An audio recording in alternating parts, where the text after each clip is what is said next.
Eternity is with us, inviting our contemplation perpetually.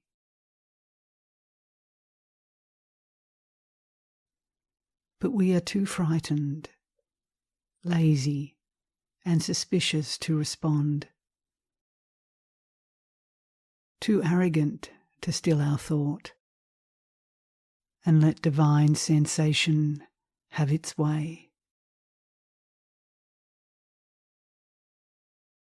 It needs industry and goodwill if we would make that transition.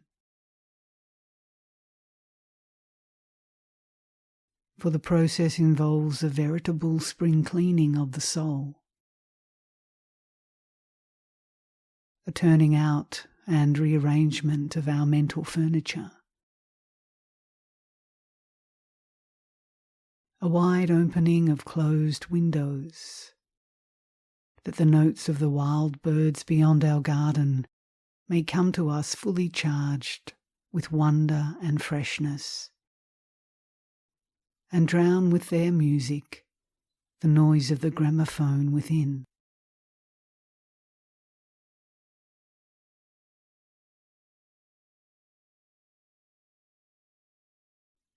Those who do this discover that they have lived in a stuffy world, whilst their inheritance was a world of morning glory, where every tit mouse is a celestial messenger, and every thrusting bud is charged with the full significance of life.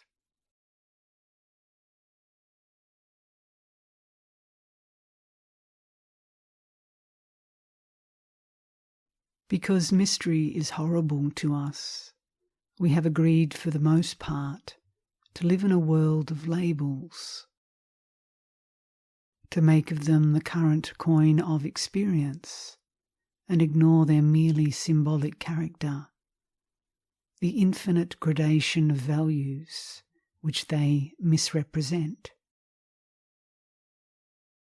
We simply do not attempt to unite with reality. But now and then that symbolic character is suddenly brought home to us. Some great emotion, some devastating visitation of beauty, love, or pain lifts us to another level of consciousness, and we are aware for a moment of the difference between the neat collection of discrete objects and experiences which we call the world, and the height, the depth, the breadth of that living, growing, changing fact,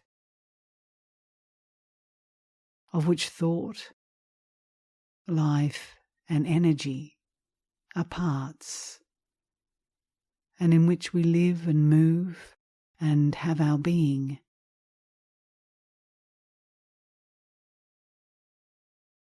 Then we realize that our whole life is enmeshed in great and living forces,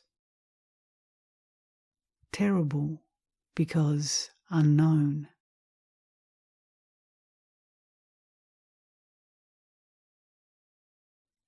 To purify the senses is to release them, so far as human beings may, from the tyranny of egocentric judgments, to make of them the organs of direct perception. This means that we must crush our deep-seated passion for classification and correspondences. Ignore the instinctive, selfish question, what does it mean to me? Learn to dip ourselves in the universe at our gates and know it, not from without by comprehension, but from within by self-mergence.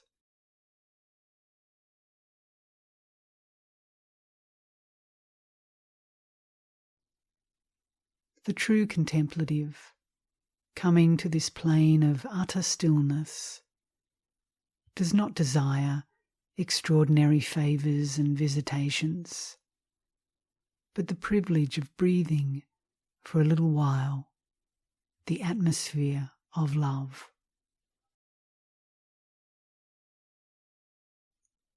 Here then stands the newly awakened self, aware for the first time of reality,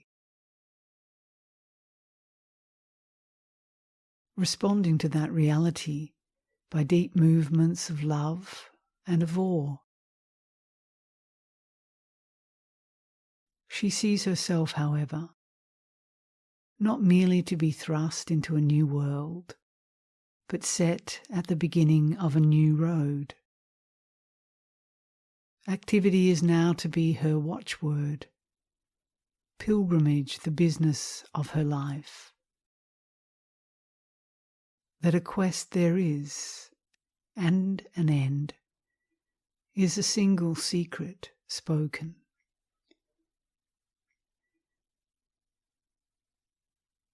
Under one symbol or another, the need of that long, slow process of transcendence, of character building, whereby she is to attain freedom, become capable of living upon high levels of reality, is present in her consciousness. Those in whom this growth is not set going are no mystics, in the exact sense in which that word is here used. However great their temporary illumination may have been, what must be the first step of the self upon this road to perfect union with the Absolute? Clearly, a getting rid of all those elements of normal experience which are not in harmony with reality, of illusion, evil, imperfection of every kind.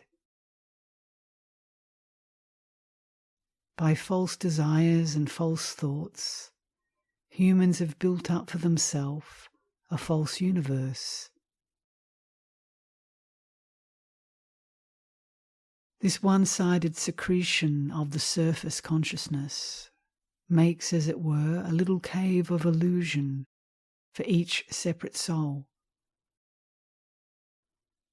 A literal and deliberate getting out of the cave must be for every mystic the first step in the individual hunt for reality. We see a sham world because we live a sham life.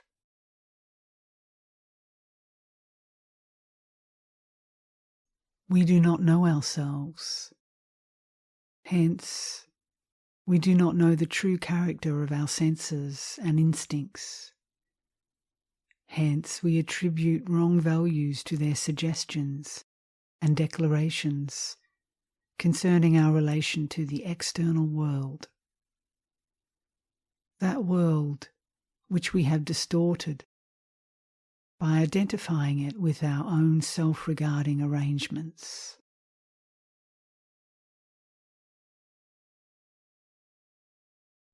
The mystic is in love with the Absolute, not in any idle or sentimental manner, but in that deep and vital sense which presses forward at all costs and through all dangers towards union with the object beloved.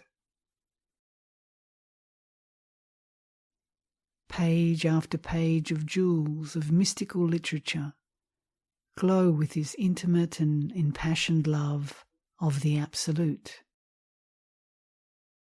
which transcends the dogmatic language in which it is clothed, and becomes applicable to mystics of every race and of every creed.